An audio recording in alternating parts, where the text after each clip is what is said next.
I don't even have a face, man. There's a Geordie character in one of the cutscenes from Tomb Raider 3. Oh my god, that is so cool. So what brought you down here then? I came down here looking for work. Me too, I came down here looking for work. How did you get on? Miss Lee's cosmetic company and her lab assistant job. No experience necessary. Aye, locked in a flotation tank for days on end. Well, they would use Northerners as test lab subjects, wouldn't they? Typical. Oh, ta, very much. I'm just saying.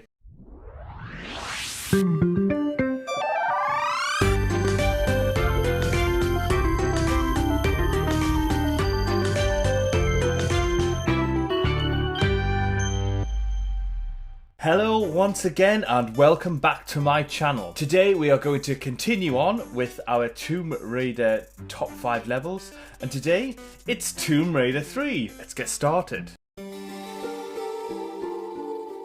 As you'll know from watching my previous videos, I love the original Tomb Raider games. I really do, but this one for me has some problems. Now, I know for some people it's their favourite game in the franchise, and that's fair enough. Loads to love about it. I love the world adventure, and you get to pick the order in which you get to do things in. I love some of the places it takes you to, sort of places we've never seen before, like a desert or an enormous city and the South Pacific. You know, these are places we've not seen in the previous games. I love that. And a lot of things are refined, but this game has some problems. Now, it might just be me, and I might not be the best gamer in the world, but I had to play this game with the weapons cheat, including all the unlimited save crystals and medikits. I played this with a strategy guide.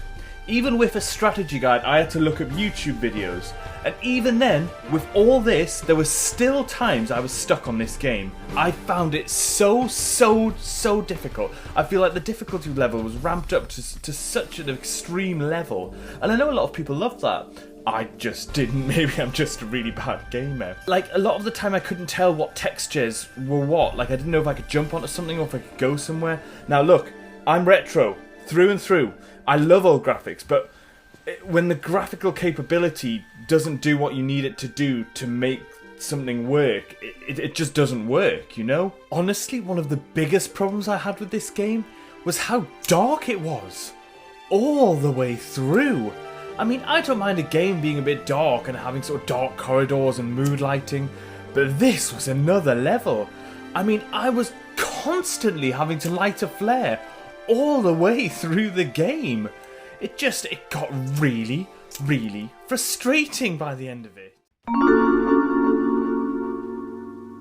At number 5 we have Area 51. The Nevada levels were the least favourite of all the sections of the game for me. I'm not sure exactly why, they just didn't leave a particularly lasting impression on me. But I really enjoyed Area 51. There's lots of falling through trapdoors. You trigger lots of lasers, which are really cool. Some of them kill you, some of them, you know, hail a security guard. It's the first time Tomb Raider's really delved into the sort of high-tech style level, and I really liked that in this particular part. You collect CDs throughout it, which had information on to load up programs and do certain things in the level. CDs were the absolute height of technology in those days, I'll have you know. At one point towards the end, you launch a rocket, which was fantastic. That was a great mechanic. As the rocket launches, you have to run away to escape the blast, something they didn't warn you about, which is one of the many instances of when you just die instantly because you had no idea what was going on.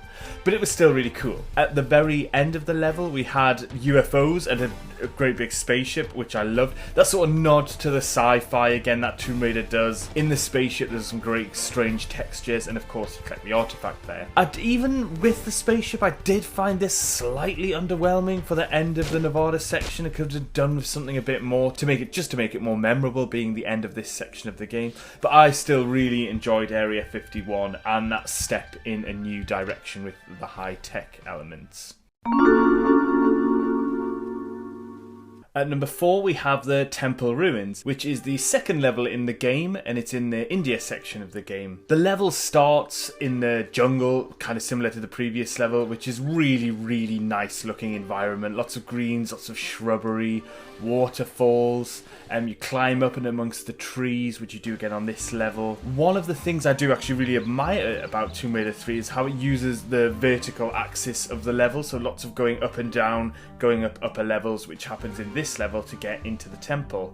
The further in you go, the more the setting turns into the temple setting, the sort of more mystical looking, mixed with the jungle. And there's mudslides everywhere, which is a nice element. Once you get inside the temple, the main enemy, these Shiva statues, they're pretty hardcore for a second level enemy. You know, normally you'd see these sort of enemies much later in the game. They have these big swords which they can put up to stop you shooting at them. I love how the game very quickly goes into a non-naturalistic feel with these, you know, guarding statue enemies. You know, guarding statue enemies it's kind of like a Tomb Raider staple, and I'm really glad they go straight into that in the second level. It was really nice. There's one really great room which has these invisible floating islands where you need to look at the fire to see where these islands are. I really like elements like that. Again, that feel of the sort of mysterious temple about it.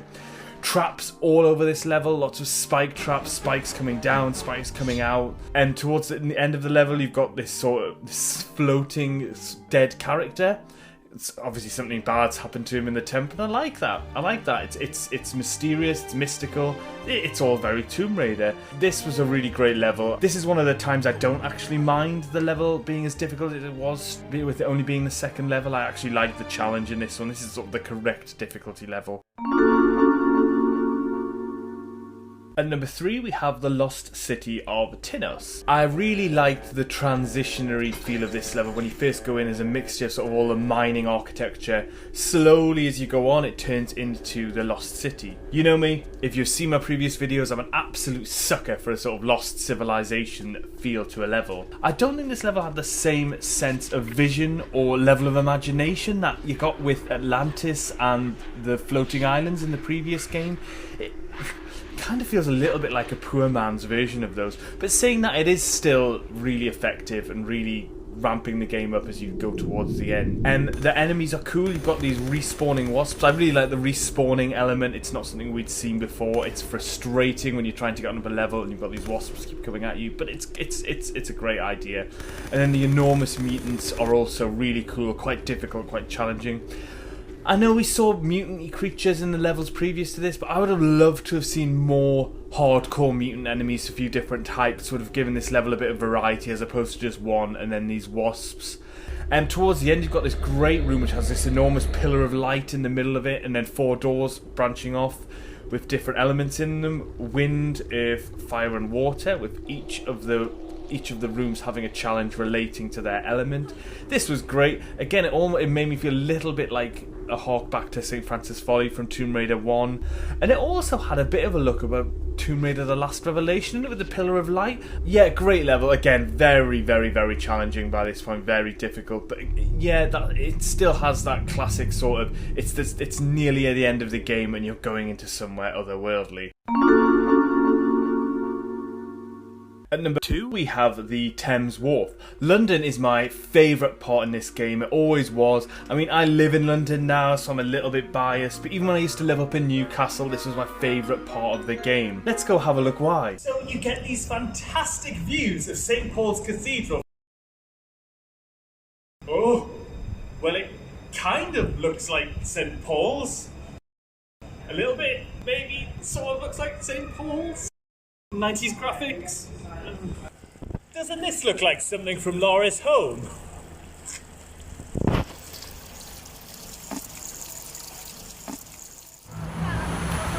So here we are at the abandoned Aldwych Station, previously known as Strand Station.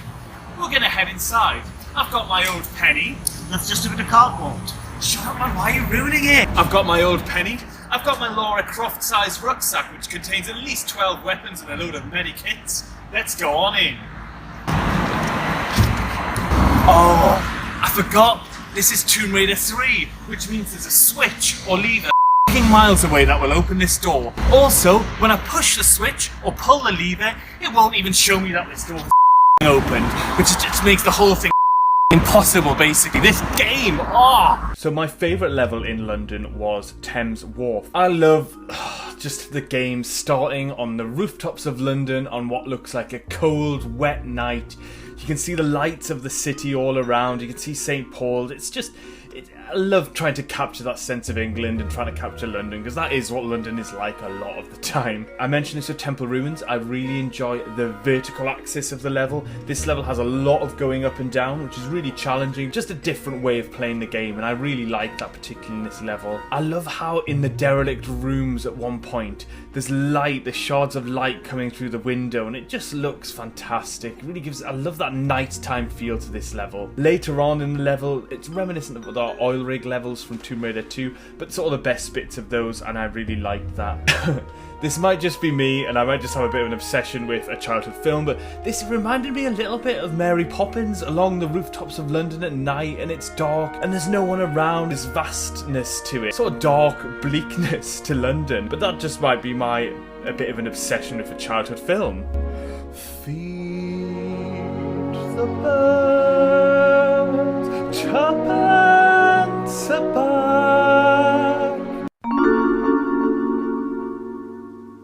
At number 1, we have Crash Site. This level is in the South Pacific level of games, but it really feels like a one-off level in its own right. To start with, you have to use a map you've been given to navigate your way across a swamp.